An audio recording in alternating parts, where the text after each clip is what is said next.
Coucou tout le monde, bienvenue sur ma chaîne La Papote à Livres. Aujourd'hui, je vous fais la vidéo enfin sur les sorties du mois de mai. On est quoi, je tourne, on est le 8, on est vendredi 8 mai.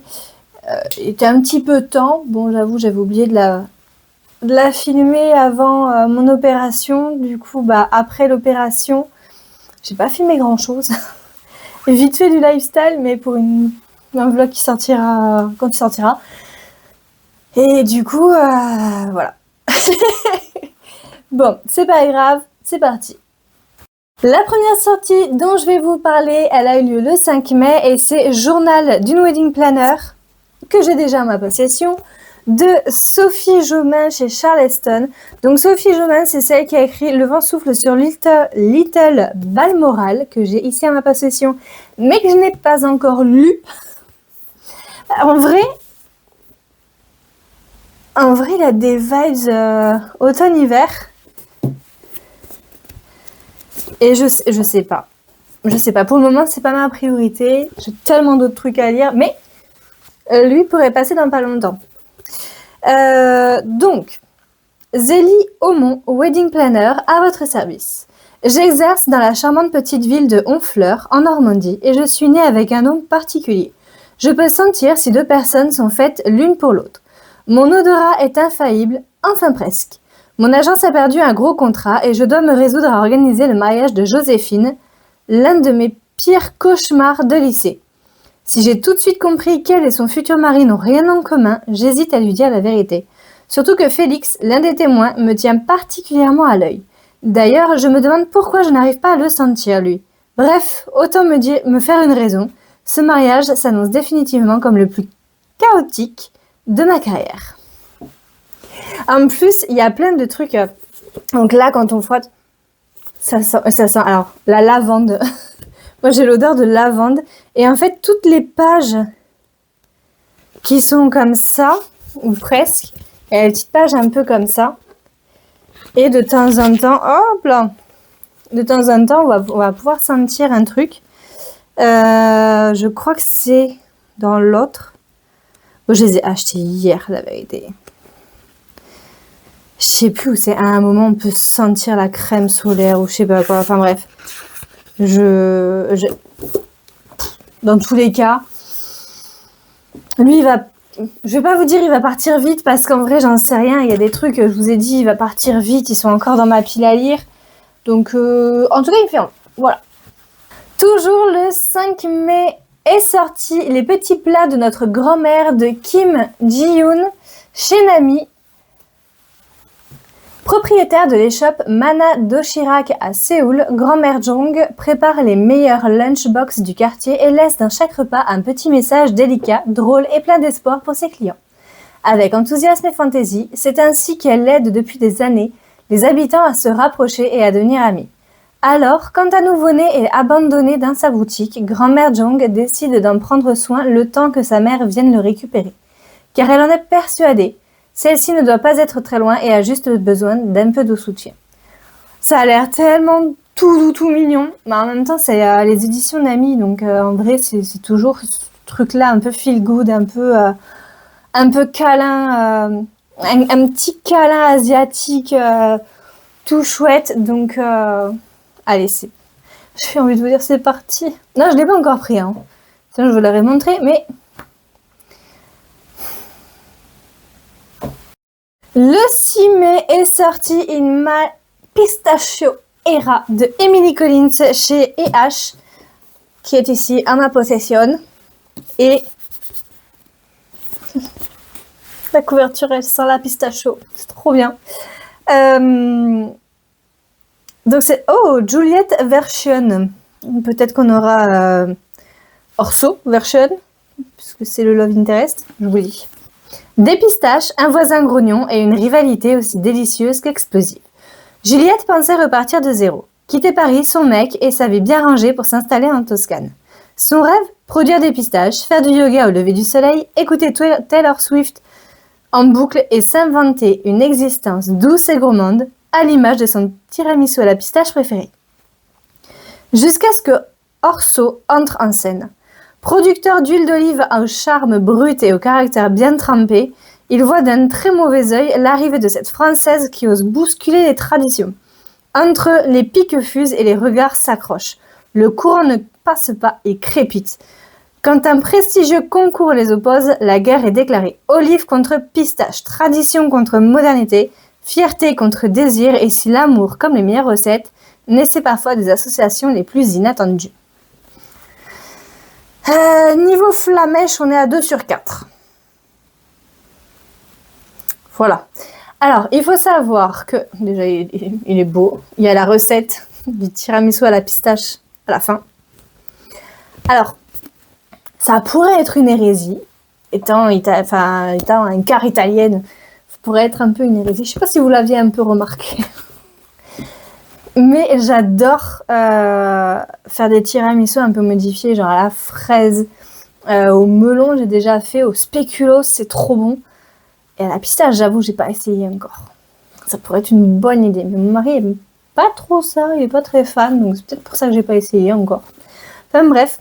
J'ai vu passer sur Instagram que l'édition comme ça, avec la couverture qui sent et tout, c'est une première édition qui ne sera pas rééditée comme ça apparemment. J'ai vu ça ce matin, parce que je l'ai acheté hier avec celui-ci. Hop. Et je me suis dit, j'ai bien fait de le prendre. Même si demain... Bon, alors attendez, vous la verrez dimanche cette vidéo, mais on sera toujours dimanche. Il y aura toujours le salon Romance Fever à Vente d'Argues où j'irai samedi. Je vais y aller. J'y serai. Je fut aller. Oh, les trucs de temporalité, c'est un calvaire. Normalement, j'y vais samedi après-midi, fin d'après-midi avec mon chéri. Pour pas avoir trop de monde et tout parce que malgré tout, ça fait encore mal et j'ai pas envie de me prendre un coup de coude sur les cicatrices, n'est-ce pas? Et on va y aller dimanche après-midi avec ma mère et ma grand-mère. Et d'ailleurs, ce sera le premier salon de ma grand-mère, salon littéraire. Et je sais pas si ce sera pas aussi le premier salon littéraire de ma mère. Non, c'est pas. Enfin bref.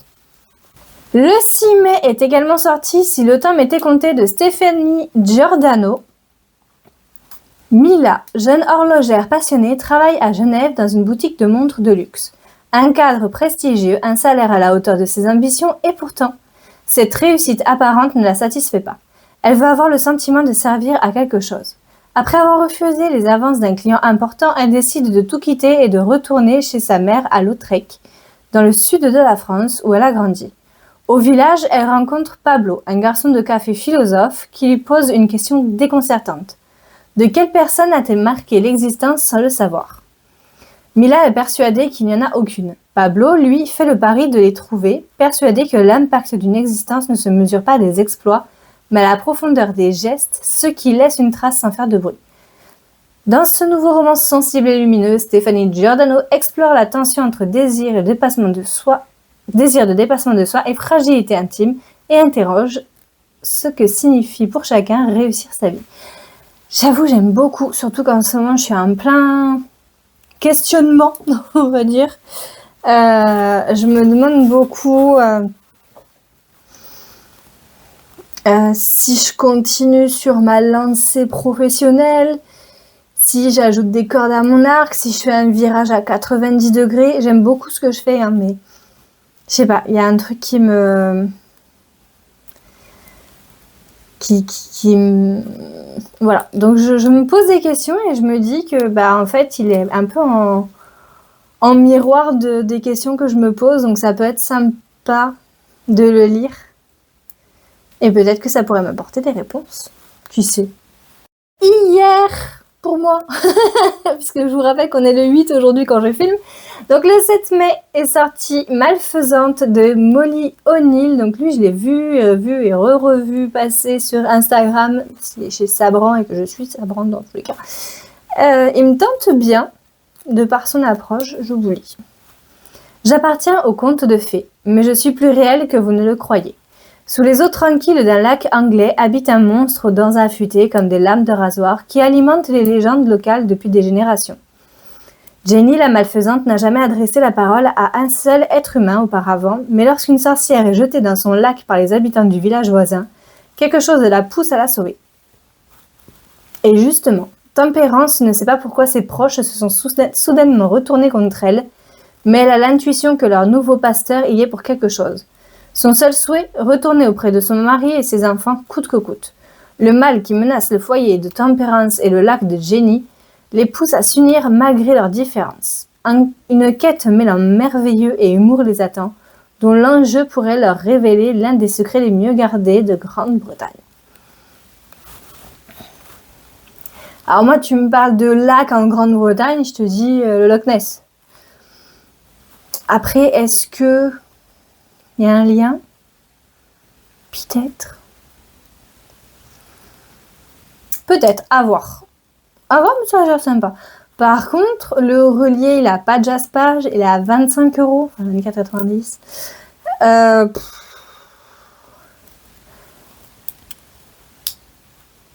À voir. Peut-être j'essaierai de le choper en occasion ou quoi.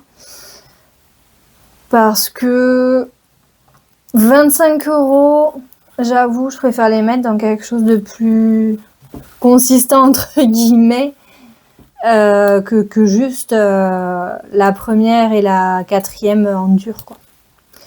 Mais sinon, l'histoire pourrait bien m'intéresser. Le 7 mai également est sorti La beauté du mal de Bea Fitzgerald chez Nathan. L'amour n'est pas la fin du monde, sauf si vous êtes Pandore. Pandore est la première humaine créée par les dieux de l'Olympe dans un seul but, aimer et être aimée du titan Épiméthée, à qui elle est offerte comme épouse. On ne refuse pas un cadeau de Zeus. Le titan est obligé de l'accueillir, mais refuse tout contact. Il est aussi odieux et fuyant que séduisant, et résiste à toutes ses tentatives. Blessée et perdue, Pandore lutte pour trouver un autre sens à sa vie.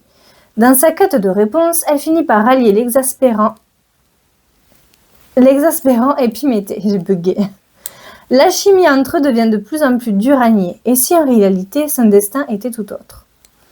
Alors, pour les Bea Fitzgerald, j'ai beaucoup aimé La Reine des Enfers, qui était son premier sur Perséphone et Hadès. J'ai eu un peu plus de mal avec La Malédiction de l'Oracle, qui était sur... Mince. L'épisode de 3, c'est Hélène et... L'héroïne principale, c'était pas Cassandre? Peut-être, enfin bref. Comme quoi j'ai eu du mal. Bof. Enfin, ouais, non, bof. Voilà, bof.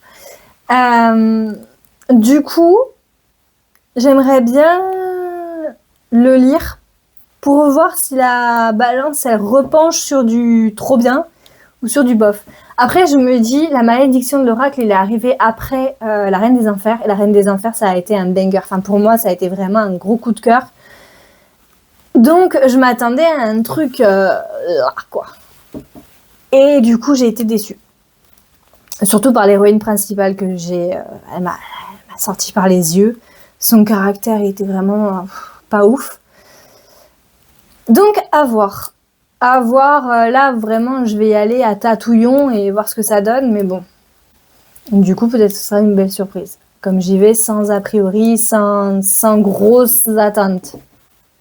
Alors... toujours le 7 mai est sorti Émilie du Châtelet, la scientifique des Lumières de Sylvie Bossier chez Scrinéo. Donc c'est un petit truc de 175 pages. Et lui, j'avoue, j'y suis allée un peu en mode découverte pour lire un peu le résumé. Et j'avoue que ça m'a intriguée en fait. Et c'est pour ça qu'il est dans ma sélection. Une des premières femmes de science, amie de Voltaire, Émilie du Châtelet, née en 1706.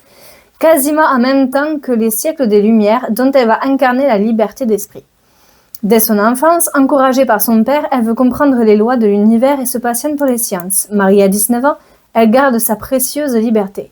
Elle en profite pour étudier et s'amuser, car elle aime aussi les jeux d'argent, les belles robes et les hommes séduisants. Sa rencontre avec Voltaire, poète philosophe, est une évidence. Ensemble, ils vont partager une maison, un laboratoire, des débats enflammés. Sera-t-il son allié pour pénétrer le monde des sciences, si masculin et si dur avec les femmes savantes. Une biographie romanesque qui met en lumière une femme injustement oubliée par l'histoire. Alors ça, j'avoue, c'est la partie aussi qui m'a un peu séduite, le fait que, on parle d'une femme scientifique, là où à cette époque, c'était pas évident de se démarquer. Donc ouais, je suis intriguée par cette fameuse Emily. Le 13 mai sortira... Oui, c'est bon. Sortira Korea Monster Agency de Yeram Bae chez Hauteville. Donc je vous avoue, celui-là, pour moi, il a des vibes de Demon Catcher. C'est une série Netflix que j'ai adorée, qui est sud-coréenne et que j'ai vraiment adorée. Mais j'ai pas encore regardé la saison 2. Je suis un peu en retard, mais ça ne saurait tarder. Dans une Corée où les monstres des légendes se mêlent au monde des vivants, la Korea Monster Agency protège la population. Bonui est employée. Malgré un handicap de taille, elle ne possède pas de pouvoir magique pour pouvoir contrôler les créatures. En revanche, elle peut voir les fantômes, un don rare mais mal perçu. Marginale parmi ses collègues, Bonui se sent seule et doute de sa légitimité. Jusqu'à l'arrivée de l'intrépide Ji-woon à l'agence. En devenant sa partenaire, elle découvre que sa différence est peut-être sa plus grande force. Mais lorsqu'un traître menace la Korea Monster Agency et bouleverse l'équilibre du monde, Bonui devra choisir, protéger les humains, défendre les créatures incomprises ou trouver enfin sa place. Donc oui, c'est du folklore coréen, ça fait très, comme je vous dis, Demon Catcher, donc ça me tente. Le 15 mai sortira Femme en quarantaine de Mélanie Cousineau chez les éditeurs Réunis. À 44 ans, Kim Saint-Gelais quitte une relation toxique et décide de reprendre sa vie en main. Pour la première fois, elle emménage seule et se lance dans l'inconnu. Rapidement, ses deux nouvelles voisines des femmes hautes en couleur, aussi drôles qu'attachantes, deviennent son ancrage et lui offrent une solidarité inattendue. Ensemble, elles partagent leurs failles, leurs désirs et leurs victoires, portées par l'énergie et les doutes propres à la quarantaine. Alors que les fantômes du passé de Kim refont surface, l'amitié devient sa meilleure arme pour se reconstruire et s'ouvrir à de nouvelles possibilités. D'abord méfiante, Kim trouvera à nouveau l'amour à l'endroit le plus inattendu, ce qui brisera ses propres défenses. Et si la quarantaine, loin d'être un renoncement, n'était en fait que le début d'une nouvelle aventure. Alors lui, je suis curieuse, bon, le prix m'a un peu... on va ralentir le truc, parce qu'il fait quand même 27,50 € en brochet, donc pour un peu moins de 330 pages. À voir. Après, ces éditions, je les connais pas du tout. Donc peut-être que je ferai un peu plus de recherche à ce niveau-là. Pour expliquer le prix, si c'est une petite maison d'édition, etc. Enfin bref. Et en fait, ce truc de la quarantaine, de se prendre en main et tout, ça m'intéresse. Parce que, ça y est, cette année, je vais bientôt, mois d'août, passer sur mes 36, donc je serai plus proche des 40 que ce que je suis proche des 30. J'entre dans la phase du ça y est, c'est parti pour ligne droite sur la quarantaine. Donc voilà, j'ai envie de vous dire, c'est mon futur. C'est mon futur, ça me fait pas peur en même temps et je me dis que ça peut être que génial. Voilà. Toujours le 15 mai sortira Playa, Mantra et Margarita de Anna P. Llorens chez Black Ink Edition. À deux doigts du burn-out pré-Quadra, Cléo, autrice à succès de romances épicées, est expédiée manu militari en Thaïlande par son meilleur ami et agent littéraire pour tenter de rallumer la flamme, celle de l'inspiration et peut-être celle des coups d'un soir. Dès son arrivée, elle apprend qu'elle doit partager son bungalow avec une certaine Camille. Chouette, elle va se faire une nouvelle copine. Sauf que Camille est un mec ultra canon. Garde du corps en convalescence, il est venu panser ses blessures dans l'hôtel de Koh Tao. Persuadée qu'il est gay, Cléo se livre sans filtre à ce compagnon d'infortune. Après tout, avec lui, zéro enjeu et donc zéro complexe. Et puis voilà qui lui permettra de ne plus penser à ce satané stalker qui lui pourrit sa messagerie. Or, Camille n'est pas insensible au charme de Cléo. Entre quiproquos, fou rire, cours de yoga et cocktails un peu trop alcoolisés, leur certitude vacille. Une comédie romantique aussi pétillante qu'une margarita. Alors, ça c'est pareil, c'est du pré-quadra. Je veux dire, je suis la cible pour ça. Je suis tellement la cible. Ouais, non, franchement, ça a l'air très, très, très pétillant, très entraînant. Et puis bon, cette petite histoire de stalker derrière et tout, j'espère juste qu'elle sera pas bâclée. Parce que si on en parle à la quatrième, enfin dans le résumé, j'aimerais que ce soit un peu poussé, mais bon, à voir. Donc ouais, non, franchement, il me tente bien celui-là aussi. Hein. Le 20 mai sortira en version poche Le Petit Vieux qui a fait le tour du monde 3 fois de Léonie Bloom chez HarperCollins. Quand Zoé, 17 ans, atterrit à contre-cœur dans la petite ville de Saint-Renan, au bout du Finistère, elle est persuadée que sa vie vient de s'arrêter.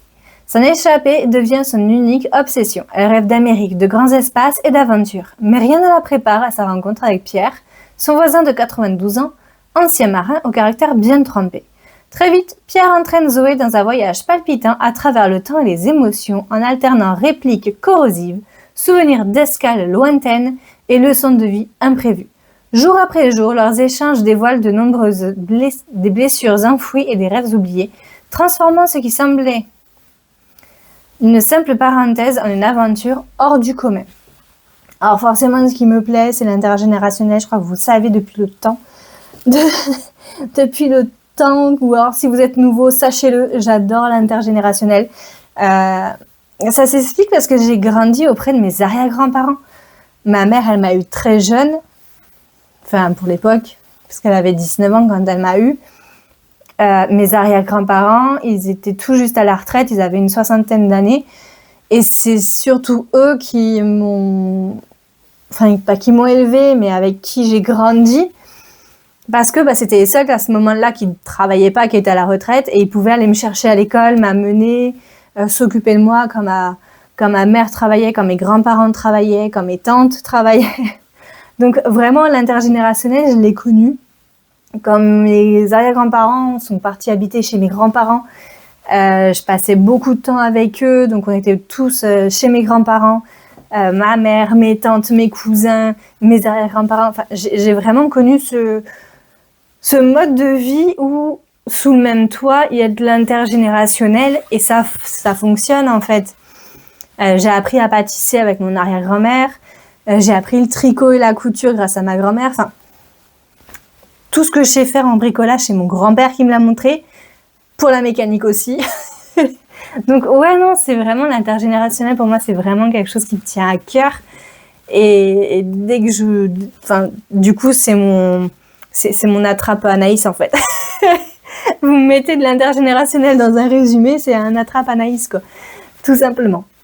Le 21 mai sortira la suite de la nouvelle chef de clan, donc le tome 7 de Joachim Monehan Studio, chez Cotoon.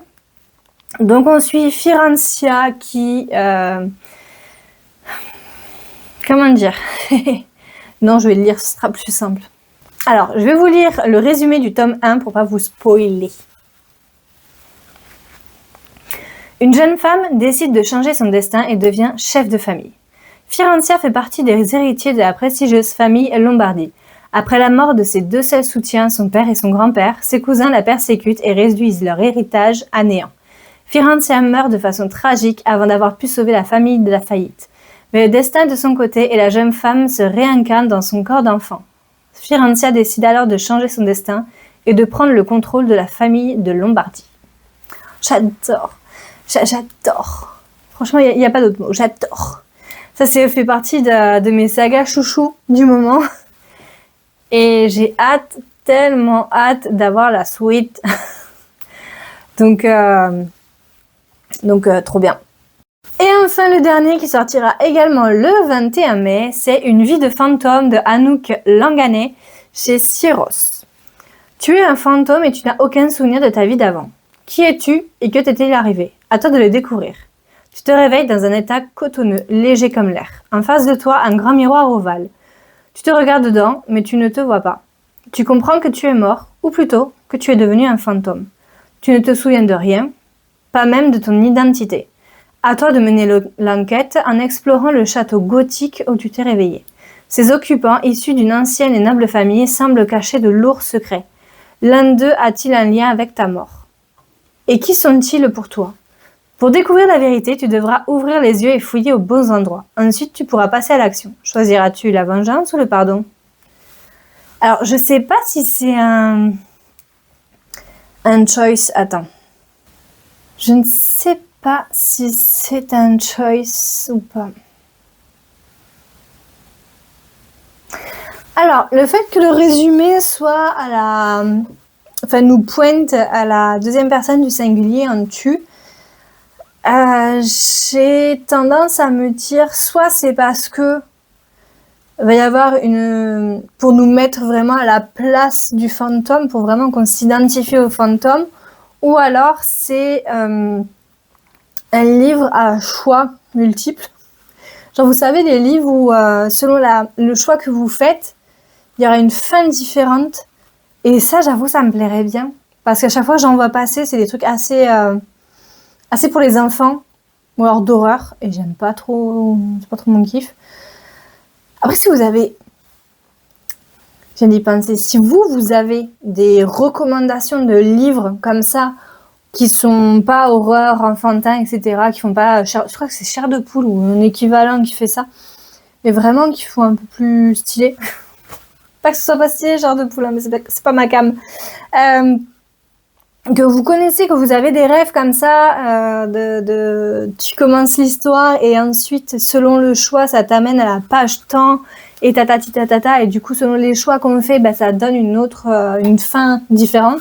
Franchement, je suis preneuse. Ça, c'est vraiment le genre de truc que j'aimerais beaucoup découvrir et qui pourrait m'amuser beaucoup. Donc voilà, ça, c'est le petit truc qui m'a fait garder celui-ci. C'est ce questionnement de est-ce que c'est un choix multiple ou est-ce que c'est juste une écriture de résumé pour qu'on s'identifie nous-mêmes au fantôme? À voir.